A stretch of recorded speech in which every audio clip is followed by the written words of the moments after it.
Assalamualaikum warahmatullahi wabarakatuh teman-teman.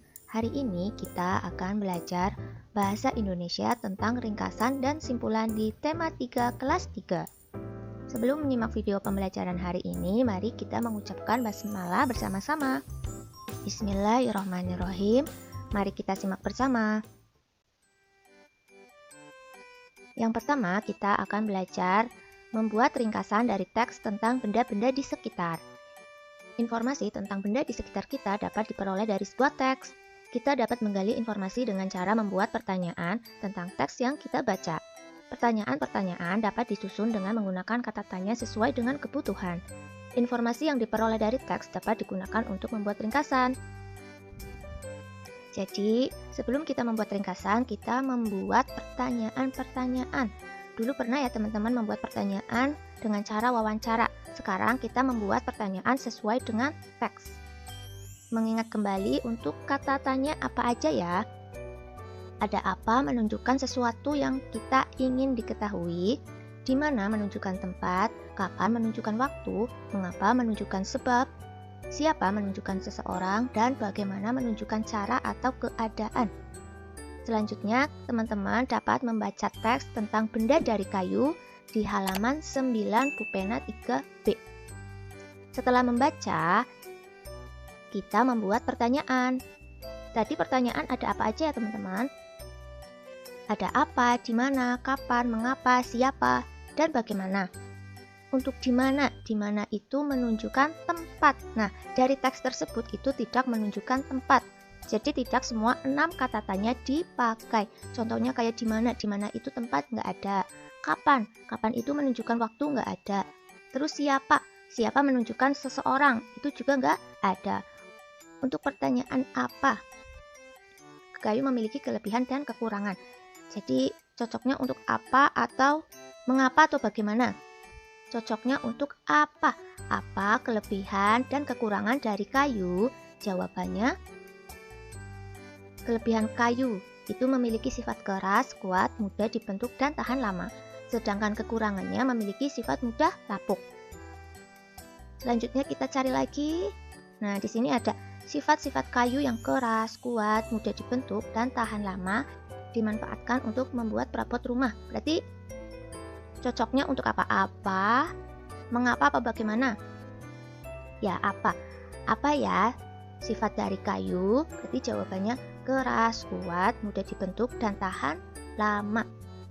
Selanjutnya kita mencari kalimat penting. Nah, di sini ada, kita dapat melihat meja, kursi, dan lemari terbuat dari kayu. Jadi pertanyaannya, apa saja contoh benda yang terbuat dari kayu? Jawabannya meja, kursi, dan lemari. Selanjutnya kalimat pentingnya ada, kekurangan tersebut dapat diatasi dengan melapisi kayu menggunakan cat. Nah, kekurangan apa? Kekurangan dari sifat kayu yaitu mudah lapuk. Berarti pakainya apa, mengapa, apa bagaimana? Ya, pakainya bagaimana, karena bagaimana menunjukkan cara.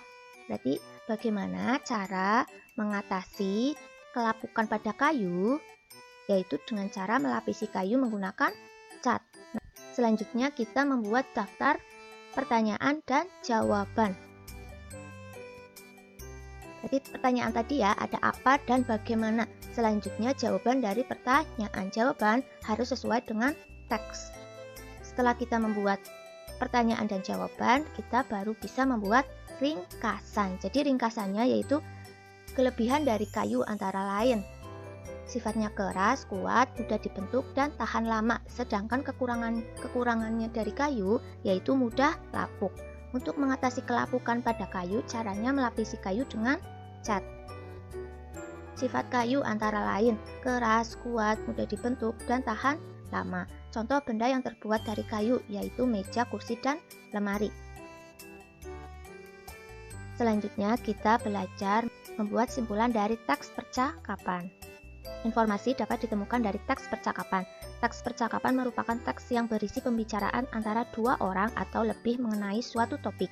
Nah, topik artinya itu inti pembahasan. Sedangkan simpulan merupakan pendapat akhir berdasarkan uraian sebelumnya. Teman-teman bisa buka halaman 31 mengenai wujud benda. Setelah dibaca, teman-teman baru bisa menulis simpulan. Nah, untuk percakapan wujud benda, kalimat akhirnya apa ya, teman-teman? Nah, di sini kalimat akhirnya Ibu Jonas. Di sekitar kita terdapat berbagai benda. Wujudnya ada yang padat, ada yang cair, dan ada yang gas. Jadi simpulannya, benda di sekitar kita ada yang padat, ada yang cair, dan ada yang gas. Selanjutnya, simpulan juga dapat kita temui pada teks hasil pengamatan.